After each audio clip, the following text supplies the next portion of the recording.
अस्सलाम वालेकुम नाज़रीन, गिरदो पेश रज़ी के साथ। और जिसे कहते हैं ना कि जब वक्त वक्त की बात होती है, जब वक्त आपके साथ होता है तो फिर सब कुछ आपके साथ होता है। जब वक्त आपके हाथ से निकल जाता है तो फिर वो लोग भी आपको आंखें दिखाने लगते हैं जो कभी आपके आगे पीछे फिर रहे होते हैं। कुछ ऐसी सूरत हाल आजकल देखने में आ रही है। नए आर्मी चीफ की तकर्री के बाद जो सिचुएशन हुई, जिस तरह बहुत से लोगों के इस्तीफ़े आने शुरू हुए, जिनमें लेफ्टिनेंट जनरल अज़हर अब्बास का इस्तीफ़ा भी था, और उसके बाद अब अगले मरहले में फैज़ हमीद साहब का इस्तीफ़ा आने वाला है। जब हम ये सारा कुछ देखते हैं तो फिर हमें ये महसूस होता है ये वो दोनों शख्सियात हैं जो सुपरसीड भी नहीं हुई, और अगर ये चाहते तो अपने टेन्योर को जारी रख सकते थे, लेकिन उन्हें ये एहसास बहरहाल हो गया कि अब इनका खेल ख़त्म हो गया है। तो जब खेल ख़त्म हो जाए तो फिर अपने आप को बचाना ज़रूरी हो जाता है, क्योंकि आप जब इक़्तिदार में होते हैं तो आपने बहुत सी करप्शन की होती है। फैज़ हमीद साहब की करप्शन की कहानियाँ सामने आने लग गई हैं। उनकी जानिब से लोगों पर किए गए तशद्दुद की कहानियाँ आने लग गई हैं।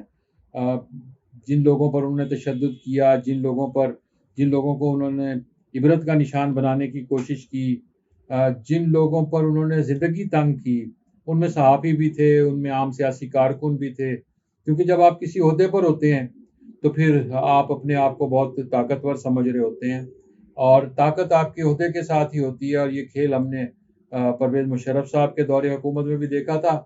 फिर इनके लिए आखिरी बेहतरी यही होती है कि ये यहाँ से चीज़ों को वाइंड अप करें और बैरून मुल्क निकल जाएँ। बाजवा साहब ने बहुत अपने अंदाज में चीज़ों को वाइंड अप किया है, और कमर जावेद बाजवा साहब जो थे, अगरचे उनके दौर में ये जो कुछ भी हो रहा था उसमें उनकी आशीर्वाद हासिल थी। इमरान खान साहब उनके प्रोजेक्ट में शामिल थे, और इमरान खान साहब जो थे वो शुजा पाशा और दीगर लोगों का प्रोजेक्ट था, जिसे लेकर आगे फिर बाजवा साहब चले। और बाजवा साहब ने इमरान खान साहब को मुकम्मल सपोर्ट दी, और उस वक्त तक दी जब तक इमरान खान साहब जो थे वो उन्हें ही आंखें ना दिखाने लग गए। और अब हम जब चीज़ों को देख रहे हैं तो बाजवा साहब जो हैं उन्होंने जो भी बातें की, जिस तरह के भी एतराफ़ात किए, उसके बाद वो रुखसत हो गए। अगला मरहला फिर ये आया, फिर ये सवालात आए कि नए आर्मी चीफ जो हैं वो चूँकि बहुत मजहबी हैं और बहुत दीनदार हैं, सो वो एहतसाब के अमल को भी आगे बढ़ाएंगे, क्योंकि आखिरी रोज़ बाजवा साहब की करप्शन की बहुत सारी कहानियाँ आ गई थी। लेकिन आज इसमें दो टोक ऐलान ISPR की जानिब से आ गया है, और बाजवा साहब के खिलाफ जो करप्शन की स्टोरियाँ थी, जो अरबों रुपए की करप्शन बताई जा रही थी, बाजवा साहब और उनके अहले खाना और उनके ससुराल की तरफ और उनकी अहलिया के नाम और ये सारा कुछ, सो उस सारे खेल में हम ये देख रहे हैं कि अब ISPR ने उसे शेल्टर ये दे दिया है कि वो सारी खबरें जो हैं वो बेबुनियाद हैं।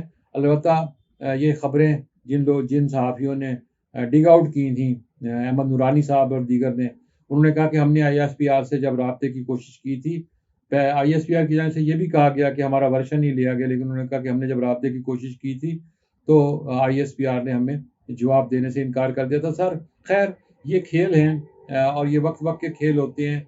देखना ये है कि अब फैज़ हमीद साहब के बाद इमरान खान साहब का मुस्तकबिल क्या है। आज़म सवाती साहब जो हैं उन पर तो बुरे वक्त का आगाज़ हो गया है, लेकिन अब इमरान खान साहब जो हैं उनके बारे में ये सुना है कि उनके लिए शिकंजा तैयार है, और उनके गिर्द ये शिकंजा कब कसा जाएगा ये आने वाले चंद रोज़ में मालूम हो जाएगा।